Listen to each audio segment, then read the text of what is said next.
So welcome. My name is Paul Saunders. I'm from the Positivity Institute. I'm one of the associates there. I'm a registered psychologist. My office and practice is based in Melbourne, but I work a lot around Australia, or have been, and certainly doing it now more remote and overseas. And so opportunity, thank you very much to chance to talk to you all about how we're managing and coping through the COVID-19 crisis, and particularly from a mental health perspective, and looking at, love the way that the Ballarat Commerce is doing this sort of programs with the Wellness Wednesdays. I think it's great that you've got a membership group that's offering support and encouragement for each other to be open to talk about what are some of the challenges, and then look at, from the point of view, hopefully getting some insights and tips and techniques, as you will today, around how to manage the situation for yourself or improve the situation for yourself. So as I said before, feel free if you've got any questions, you want to add anything at all. Leah's in the background. We'll certainly check in about chat and Q&A. So just a quick reminder again of just some of the things we talked about from last week's session. Talked about from the point of view of a growth mindset and how the advantage of that to a fixed mindset, and how what's the strengths of your mindset can have to helping yourself cope through difficult times and change. And we talked about in the sense of positive leadership and the ideas of psychological first aid, which is looked at that ensuring safety, keeping calm, connecting with others, encouraging self-efficacy and having hope. And that links to resilience, the idea of resilience. And we talked about what resilience is and the importance of how resilience can be really helpful in managing change. And then we talked through practical activities, such as the keep, stop, start technique, to work through with yourself and your team, how you're managing and working through things, which keeps our practical cognitive part of our brain functioning to look at always problem solving rather than get caught up with emotional states. So what we might do there is even just take a quick poll, if it works for you all, and just sort of have a look at it in the sense of what some ideas around trying to get the polls up. Look at it in the sense of take a poll. Going to launch a poll. Just get an idea for yourself. Which self-care activities have you been working for you during the last week or so, particularly during the COVID-19? It's multiple choice. So I just wouldn't mind get your insight and feedback. What are things that you've been doing that's helping yourself cope with the change in the COVID-19 situation?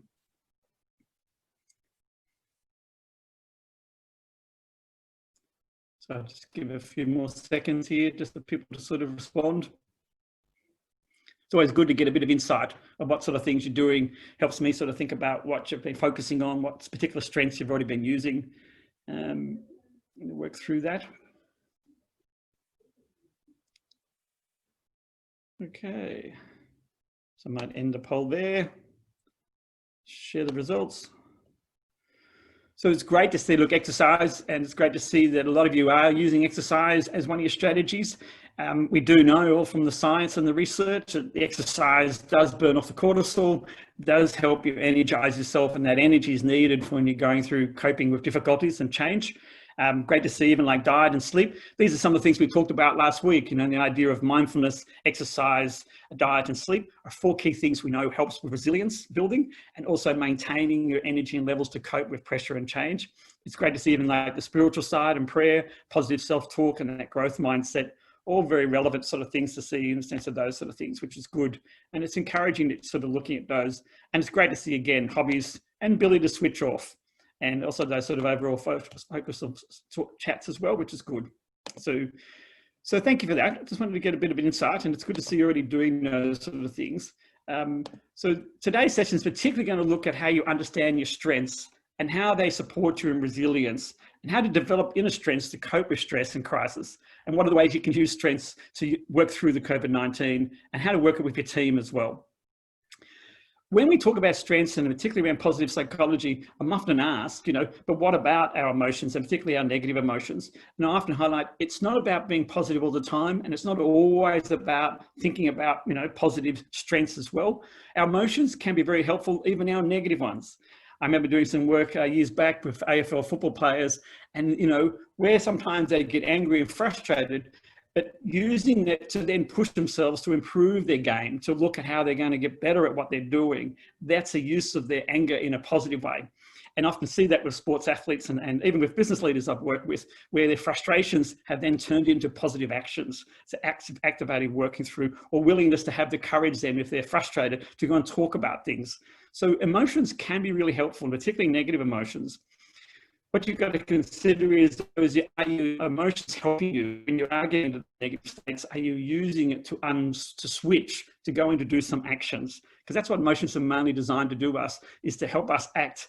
Our fight and flight process is designed for us to respond and survive, and our emotions are designed for us to do something, to act on it.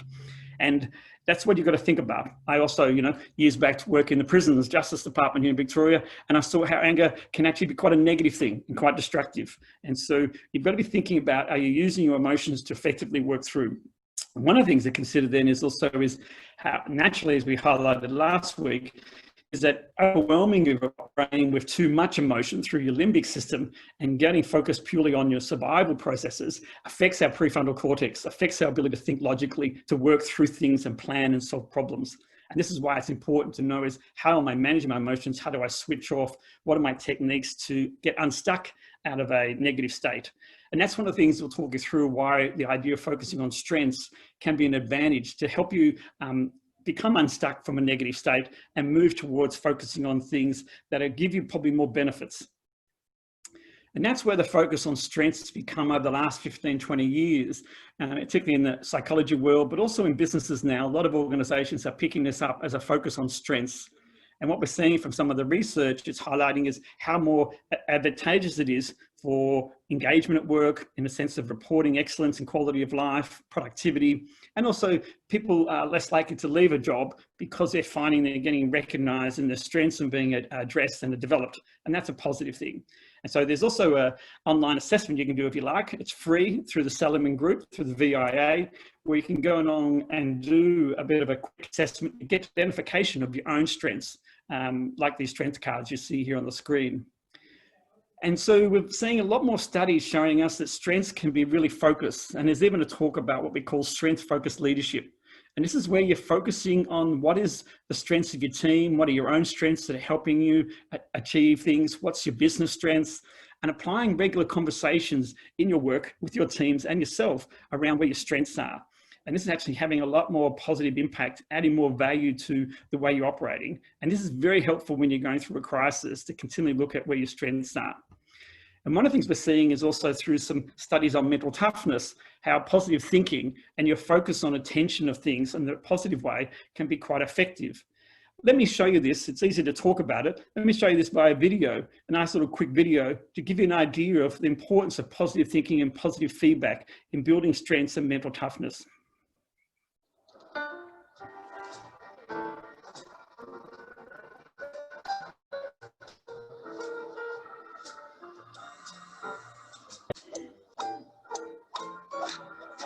Conventional wisdom tells us that if you work hard, then you'll succeed. And when you succeed, then you'll be happy. That's not a good shot. But what if there's more to it than hard work? As a research psychologist, I study the power of happiness and how it impacts performance. That's what we're here to find out today. We invited a group of golfers over for a lesson. What the golfers don't know is that they're part of an experiment. Their goal is basically to hit some balls as close as possible to a target. When people are hitting the blue ball, we want you to give them neutral or a little bit negative feedback. You're using it as a hammer. It's not a hammer. I want you to get inside the head of each player, push them to their limits. Yeah, that was not very good. You cannot hit that shot and be a good golfer.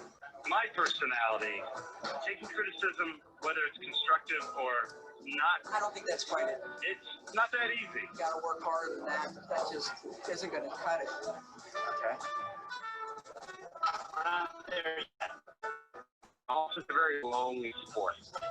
And you feel your successes because they're yours, and you feel your failures because they're yours. No, that's not right. Not going to result in a good shot. All right. We then repeated the study, but this time we gave the instructors a new set of rules. If you believe you'll get it right, you're going to get it right.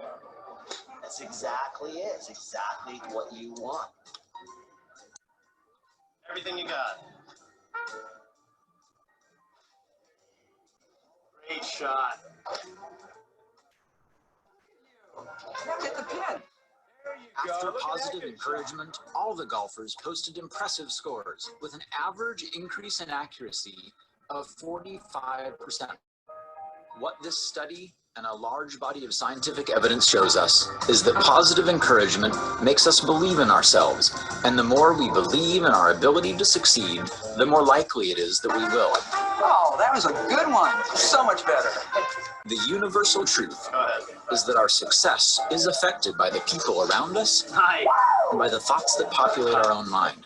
You experience success when someone is reassuring you that you're doing something the right way. As it turns out, there is more to success than hard work.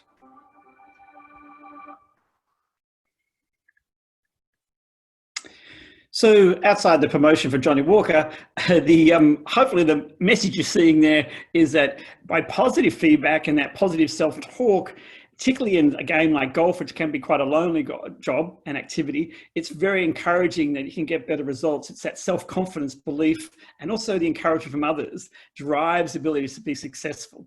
And this is also the same I find with business leaders. Business leadership sometimes can be a very lonely thing. And it's also, again, thinking about what's your attention on your strengths and how are you building yourself up to cope with challenges. And that's, again, that self-confidence, what we often talked about as self-efficacy, is that ability to believe in yourself. And I find this sometimes is not always the habit of leaders. And this is also some of the work from Daniel Goleman's work on what are you actually focusing on in your workplace and with yourself. That's how, what's the attention you're giving to strengths, or where are you placing your attention? I remember doing some work with a manufacturing organization. I was sitting in one of their meeting rooms. The manager had and the owner had asked me to come in to help them look at how they could become more, creative in their thinking, problem solving, critical thinking, innovation.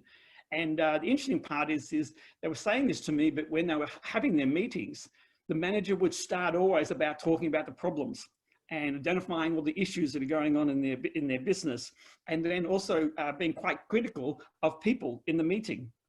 And so I had to have a conversation with them later to highlight, well, you actually want to talk about encouraging positive, creative thinking, innovation, and yet you're focusing always on the problems. And through changing that sort of approach and then having meetings where the manager was then talking more about what was working well and let's talk about how we can be creative, that got his team focusing on then also changing their mindset also about what they're paying attention on. Because before that, they would continually walk away from those meetings paying attention on the problems, because that's what their manager was paying their attention on. And see how your attention influences others. And that's what we're finding is if you focus on people's strengths and focus on what you want to happen and what you want to solve, therefore you've got a fair more chance of making the link of getting performance improvement, even through a difficult time and through a challenging time. What we're seeing is more important is the value of strengths where you're giving recognition. I did some work and still do some work with Priceline, the Australian pharmaceutical industry group. And one of the things they do fantastically well is they have this reward and recognition program. So they have your thank you work cards that they hand out, and peers can do this, not just through managers, their colleagues can give it to each other. And interesting enough is it's been going now for a few years. It's quite a normal part of their culture. There's not one person I'd go and talk about who won't say, yep, I gave a thank you card to one of my colleagues the other day.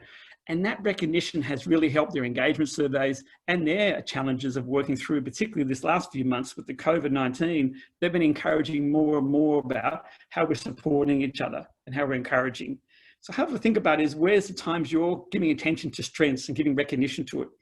As you said, it wasn't the traditional way of management, but it's certainly showing more research that this is a positive way to cope with difficult times and help people work through it, because it's re-establishing people's confidence and motivation to keep working through the difficulty. And this comes back to then looking at where are your strengths in relation to a crisis. And some of the things to think about is what type of strengths are very helpful for you. So naturally, Simon look at is what we call critical thinking, or your judgment type thinking is a very important strength to have at this type of difficulties. Using your strength of perspective, are you able to stay focused? And this is the sort of work I do with emergency services people, is getting to keep checking about, is their judgment and critical thinking when they're under pressure in a crisis situation, emergency rooms or the police and the ambulance teams I work with, is looking at those sort of things. And naturally prudence, self-regulation, the ability to emotional control, their level of optimism and the ability to learn and adapt, because often in situations, particularly over the last few months, have been quite new and quite different experiences. So how to actually be adaptive in their thinking. And the good thing I find about it with them is certainly their sense of humor, has keeping their emotional balance has been quite good to have and important to have. But we also see this as coming through some of the studies. It's important to think about, are you using any of these as your strengths to look at helping yourself cope with the change? When we look at some of the strengths and how it helps us with our stress management, as we know, stress, as I've highlighted before, really affects our prefrontal cortex and affects the way our thinking is. So some of the things to think about is ways to stay focused is stop and take time to think, take a breath and ask yourself, how might my strengths help me with this issue? What are the ways, naming your positive coping strategies so far? They're the sort of things that can be really helpful to think about is, and how can I use my strengths in working through COVID-19 and working through those sort of things? That's really helpful to sort of consider. So something to keep in mind is what are the sort of things you're doing there. If there any sort of questions regarding that, feel free to sort of put them up in the sense of those. Anyone to sort of chat, feel free as well. And any ideas you have around this too, and whether you're doing some of this already. I imagine some of you are, and it's just want to encourage this is the sort of things that will help with your stress management. Your mental state, your thought processes influence your emotions. So the more you're thinking more positive and thinking about ways you're coping can actually help you reduce some of the cortisol level in your brain and the stress levels. So something to think through as you go through these activities.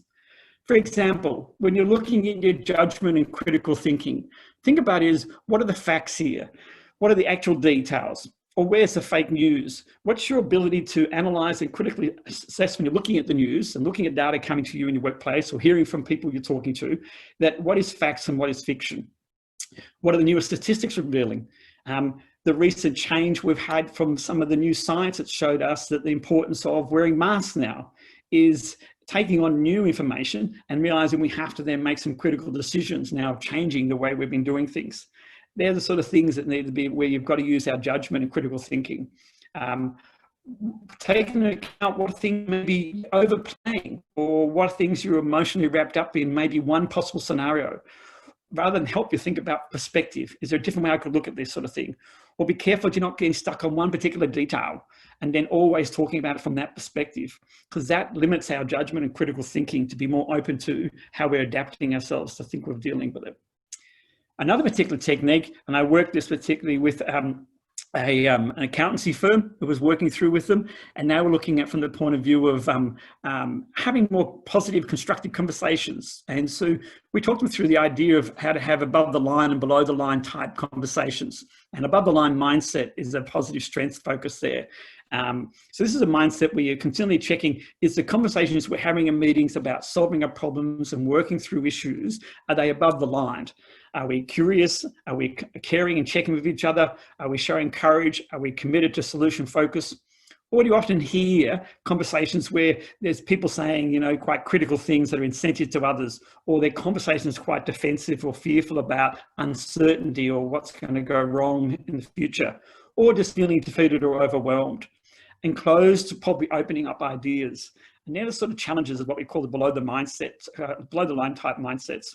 So think about is where your opportunity to do that. And that's again, the different techniques I often find is, first of all, is how do you start the meetings, your conversations with your teams? You know, are you checking in and doing well-being checks at the beginning to check how you're caring of each other? Are you asking people what they've been picking up and learning through the change of the last few months? You know, about what's the courage that's needed to get through the next few months as well. And also thinking about how you're committed to looking at continually solving things. These things are very helpful. And I found with this particular accountancy firm is that over time, they became a lot more constructive and supportive, and the team was a lot more bonded after the few months that we sort of worked with them there.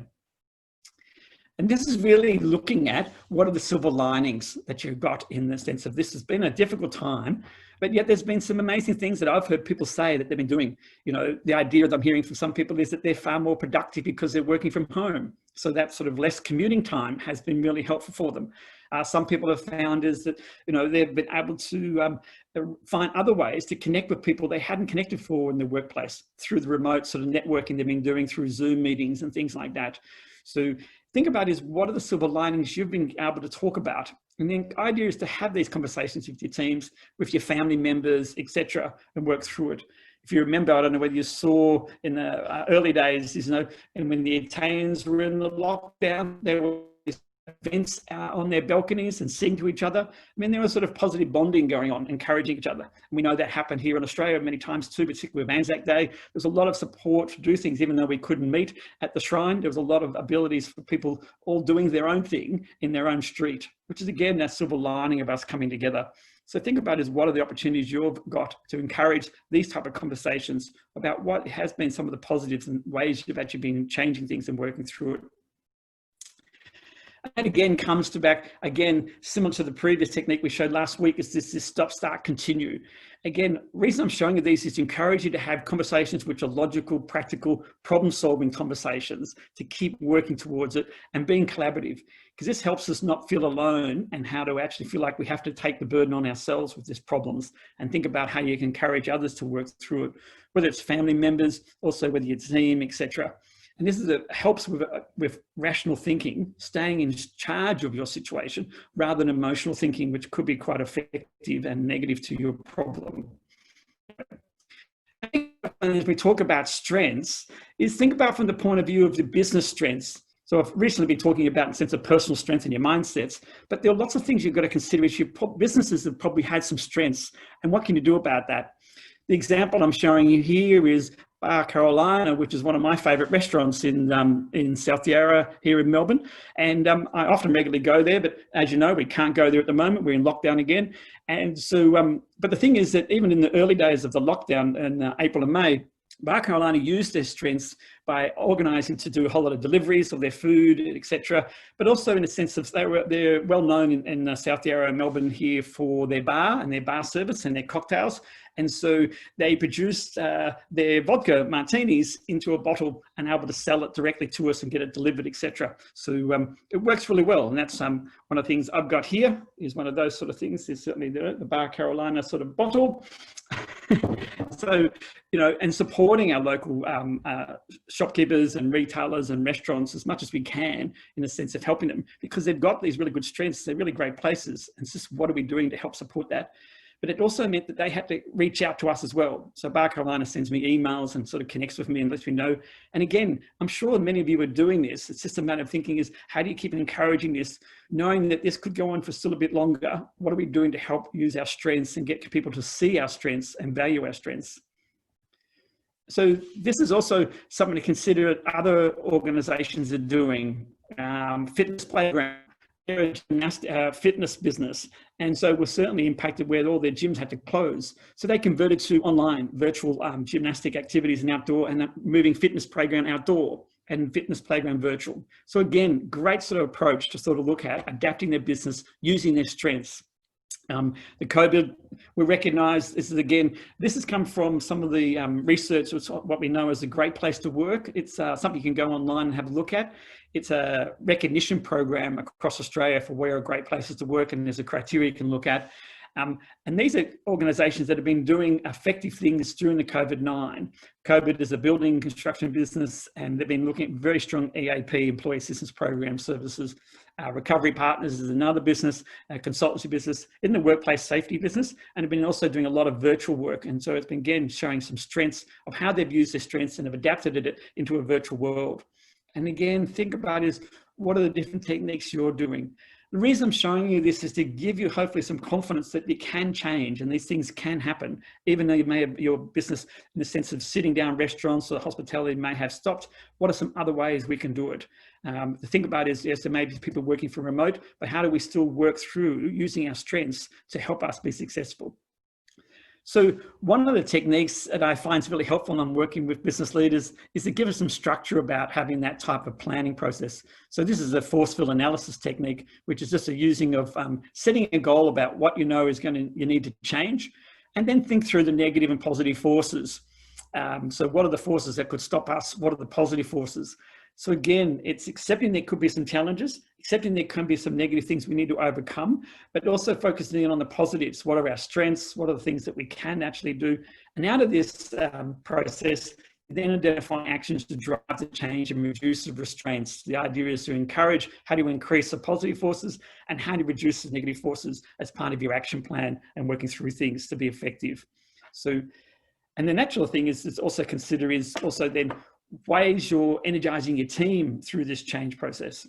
So as much as for yourself is also what's the plans you've got for team resilience. We talked originally last week around individual resilience, but particularly when we're looking at encouraging a strength and process in your business is looking at team resilience. When you find a team is highly resilient, they can be very effective at managing and being adaptive to change. What we do find from the research though is that when we have low resilient teams, is that often we find they can't cope well with crisis. And we often find is you get more sick leave, turnover, drop in productivity, and their lack of problem solving, the lack of morale is really hard for people to sort of keep and go to work or be at work, or they really find it difficult. And again, partly not because they couldn't do the job, it's just the resilience has dropped or they don't have the resilience there. And again, it's a matter of thinking is what's your strategies around that. So one of the particular models that works, and I've worked this through with different organizations, is self-determination theory.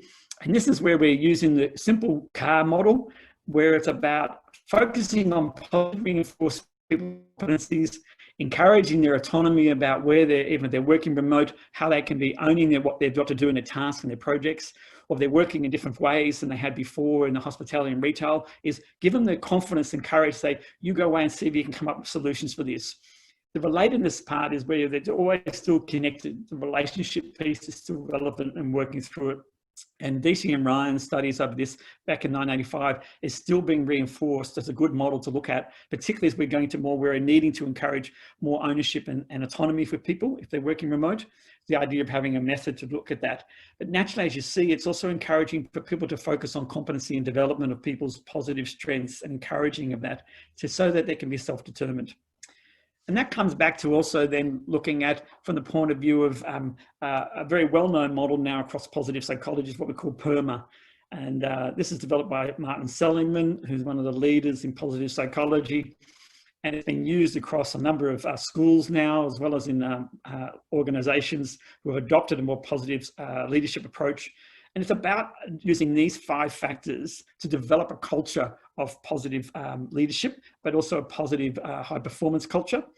And thinking about positive emotions, engagement, relationships, having authentic connections, ensuring that your people have clear meaning and purpose. So even through the difficult time, reaffirming is what's our purpose of our work, what's our intent of why we're staying open, why are we working in the way we are, is getting that back to that reaffirming of that. And a sense of accomplishment, a sense of achievement to work through it, knowing is that give them recognition for what the things they've done through the difficult times. Recognize what you've been achieving through the change you've adopted in your business. So any change is worth recognition, and being able to work through and keep some things going, and your business is really good. But the important part is are you thinking about how you're checking with people on a positive of their emotions, helping them look at how they feel good. And again, as I said from the beginning of this session, it doesn't mean you don't recognize that there are negative emotions. It's certainly needing to recognize it, certainly label them and talk through them, with the intent though, that you're wanting to actually convert them over into positive. So say to people is, okay, look, it's really hard. Okay, that's great. And acknowledge it and understand it and feel the sort of empathy for it. Then help them through is, okay, so what can we do? What do we need to keep doing? What do we need to start doing? All those sort of type of conversations then lead people to think more back into, all right, what can I do? Start to recognize where their strengths are. So, you know, it's been your persistence and perseverance. That's a real strength at the moment. Your resilience to work through the difficult situations. That's been really good. So there's the sort of things to think through and this is a model. Again, there's a questionnaire if you even want, you can go online and get a questionnaire of this so you can get an idea of the style of your PERMA, and also in a sense it's something you can do with your team. So there's a lot of good research now showing how the benefit of positive focus on strengths and the engagement of people when talking about it in a positive of their strengths has a real positive effect on the ability to cope over difficult situations. So, and the final thing again is to emphasize is when you talk about you want to establish PERMA and those emotional connections and the relationships, are you encouraging more priorities around social connection? Even though your teams may be despaired as in working remote, how are you bringing together? How you bring it together. And this is where I found a number of organizations I've been working with have been encouraging this. I know in some of the state government agencies I've been working with, particularly in the child protection and DHSS, the health services, they've been regularly looking at doing this to help their teams cope. Just having Friday afternoon Zoom meetings, social chats, chances to just have some fun, same as they would if they were face-to-face, but doing it in this way. And just not talking necessarily about work, bringing them just to socialize and chat and have a connection. And a bit like you've got here with the Ballarat Commerce, it's a network group, an opportunity for you to support each other and share ideas and talk together and work through things. So again, hopefully I want you to encourage to think about ways you're connecting with people. Even though we're working from a distance, and this is certainly again for Melbourne, and hopefully it doesn't happen for Ballarat that you go back into lockdown, in that, you know, we're back to, and as I am with my family, regularly now talking via Zoom and through Messenger and talking to each other and chatting and checking in with each other. And as we plan, you know, with my neighbours here, you know, having Friday night drinks through Zoom and activities. So think about is what you're doing to help yourself and support yourself through these sort of difficult times. And as I said, focus on where things are working and what are the strengths you have to help yourself through the challenging times. So is there any questions at all? Any sort of things you want to talk about in the sense of where we're at, or got any particular points to do?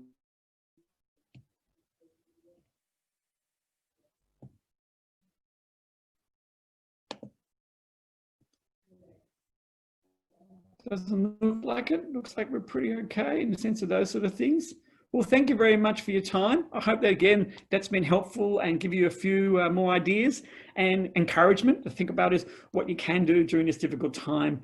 And as you say, if you are finding some difficulties, certainly reach out to your commerce team and also through any sort of support services and psychological mental health supports or your GP if you are. But again, think about it as ways you actually are helping yourself cope as well. There are great ways to look at, you know, encouraging hopefully through these sessions that you can work through this. It's just how you set your mindset and what you can do to solve your problems and working together. Thanks again and all the best. I appreciate your time and have a great day. Bye for now.